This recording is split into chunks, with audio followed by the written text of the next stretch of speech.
बिस्मिल्लाहिर्रहमानिर्रहीम। अस्सलाम वालेकुम। मेरा नाम डॉक्टर अली रज़ा है।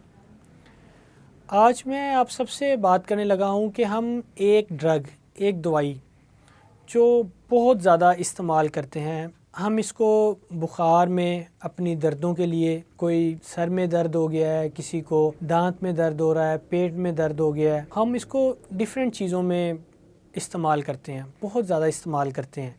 इसके बहुत सारे फ़ायदे भी हैं, ये लोगों को फ़ायदा भी देती है, लेकिन मैं आज स्पेसिफ़िकली बात करूँगा इसके नुकसान से मुतल्लिक। मैं बात कर रहा हूँ नाज़रीन, पैरास्टामोल जो ड्रग है, इसकी गोलियाँ भी होती हैं, शरबत भी होती हैं। मैं चूँकि एक बच्चों का स्पेशलिस्ट डॉक्टर हूँ, मैं इस तरह के केसेस अपनी रोज़मर्रा की ओपीडी में देखता हूँ, वालिदैन से सुनता भी हूँ। वालिदैन आकर बताते हैं कि डॉक्टर साहब, हम अपने बच्चे को पैरास्टामोल दे रहे हैं, इस बच्चे ने एक दिन बहुत ज़्यादा पैरास्टामोल खुद ही पी लिया था, तो उसको ये इस किस्म की अलामात आ रही थी जो मैं आपसे आगे वीडियो में शेयर करने लगा हूँ। देखिए, इस पैरास्टामोल ड्रग के बहुत ज़्यादा फ़ायदे हैं, लेकिन इसके नुकसानात भी बहुत हैं, और ये पैरास्टामोल पॉइजनिंग भी इसे कहते हैं। मैं आज स्पेसिफिकली बात करूँगा पैरास्टामोल पॉइजनिंग पे। देखिए, ये पैरास्टामोल जो गोली है, ये हमारी दर्दों के लिए इस्तेमाल होती है, लेकिन इसका जो ज़्यादातर मेटाबॉलिज्म है वो लीवर के ज़रिए होता है। अब इसकी जो सेफ़ डोज है, अगर उससे आप बहुत ज़्यादा एक्सीड कर जाएंगे, बहुत ज़्यादा इसको लेंगे, तो ये आपको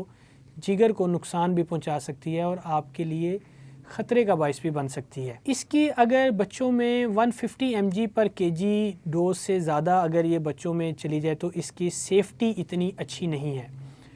अब इसके जो पॉइजनिंग है, इसके 4 फेजेस होते हैं कि अगर आपने एक ख़ास लिमिट से ज़्यादा इसको पैरास्टामोल को इंजेस्ट कर लिया है, बच्चे ने पी ली है या किसी बड़े ने ले ली है इसको, तो उसमें पहले फ़ेज़ में जो अमूमन सिम्टम्स हैं वो बड़े माइल्ड से होते हैं, जिसको हम फ़ेज़ 1 कहते हैं। ये अमूमन 30 मिनट के अंदर ही आने लग पड़ेंगे। उसमें क्या होगा कि उसको पेट में, मैदे में दर्द होने लगेगा, उसको दिल ख़राब वाली कैफियत होने लगती है, उसको पसीना आने लगता है, और ये अमूमन कैफियत बाज़ लोगों की खुद ब खुद ही भी ठीक हो जाती है, जिसकी इम्यूनिटी अच्छी है, जिसने बहुत ज़्यादा पैरास्टामोल का डोज ओवर नहीं ली। इसके अलावा फ़ेज़ 2 है जो कि 12 to 24 आवर्स के बाद स्टार्ट होता है। उसमें भी आपको हल्की सी फटीग सी फील होने लग पड़ेगी, गनूदगी सी फील होगी, दिल मतली करता है बहुत ज़्यादा, और इसमें आपका पेट भारी भारी रहता है, जो कि ये इसकी पैरास्टामोल पॉइजनिंग की अलामात को जाहिर करता है। और जो तंदुरुस्त बंदा है, जिसकी इम्यूनिटी अच्छी है और जो अपनी हाइड्रेशन को बेहतर रख रहा है, वो इस कैफियत से भी तकरीबन 1 से 2 दिनों में ठीक हो जाता है।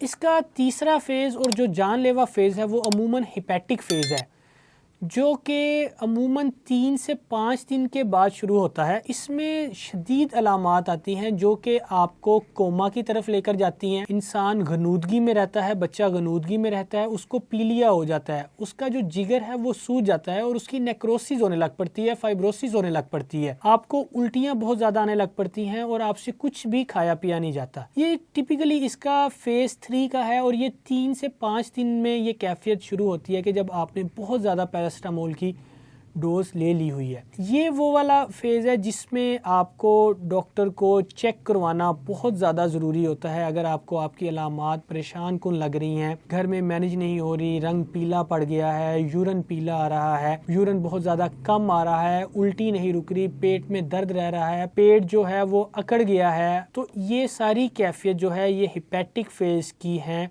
इसकी परेशान कुन अलामात हैं। इसमें जो है वो जो जिगर है वो शदीद मुतासिर हो जाता है, और ये कैफियत अमूमन 5 से 7 दिन तक भी रह सकती है और इससे ज़्यादा भी रहती है, और इसको मैनेज करना बहुत ज़्यादा ज़रूरी होता है, और ये एक एमरजेंसी की कैफियत होती है।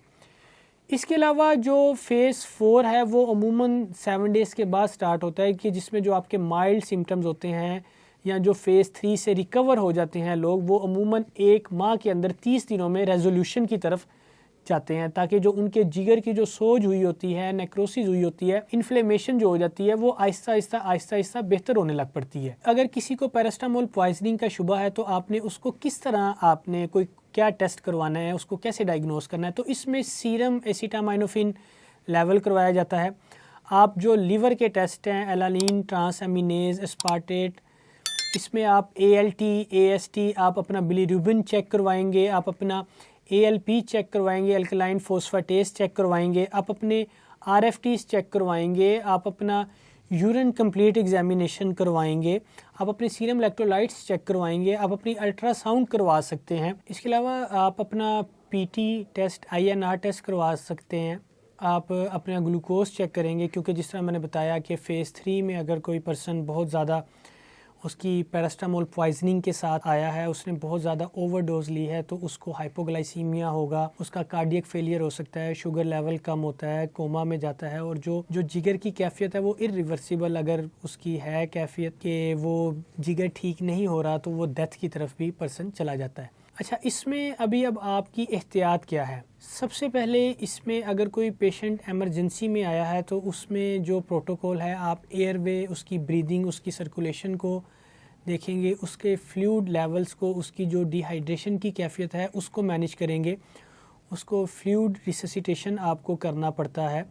آپ اس میں ایکٹیویٹڈ چارکول پرسن کو دے سکتے ہیں۔ اس کے علاوہ ہم اس کا اینٹی ڈوٹ کا یوز کرتے ہیں جو کہ N-ایسیٹائل سسٹین ہے۔ اس کی ڈوز بڑی اسپیسیفک ہوتی ہے بچوں میں اور بڑوں میں، اور آپ اس کو ڈوز کے مطابق ہی کسی فلوئڈ میں یا کسی سٹرس فروٹ کے ساتھ، اس کو جوس کے ساتھ اس کو دیتے ہیں۔ عموماً بچوں میں 140 mg/kg میں سٹارٹ میں دیا جاتا ہے، اور اس کے بعد اس کی ڈوزز جو ہیں وہ ریپیٹ کی جاتی ہیں 70 mg/kg سے، اور تقریباً 17 ڈوزز بچوں میں دی جاتی ہیں اگر کوئی پیراسٹامول پوائزننگ کے ساتھ آیا ہے، اور بچے کے جو وائٹلز ہیں وہ چیک کیے جاتے ہیں، اور یہ جو اینٹی ڈوٹ ہے یہ بچے کو دینے سے بچے کی جو کیفیت ہے بہتر ہو جاتی ہے۔ اور اگر بچے کا کوئی لیور کا بہت زیادہ اس کو ایشو آیا ہے اور آپ کو لگتا ہے کہ بچے کو لیور فیلئر ہونے کے چانسز ہوتے ہیں، تو بچے کا جو لیور ٹرانسپلانٹ کی طرف بھی سرجیکل ایویلویشن بھی کی جاتی ہے کہ بچے کا لیور ٹرانسپلانٹ کیا جائے اور لیور جو ہے اس کو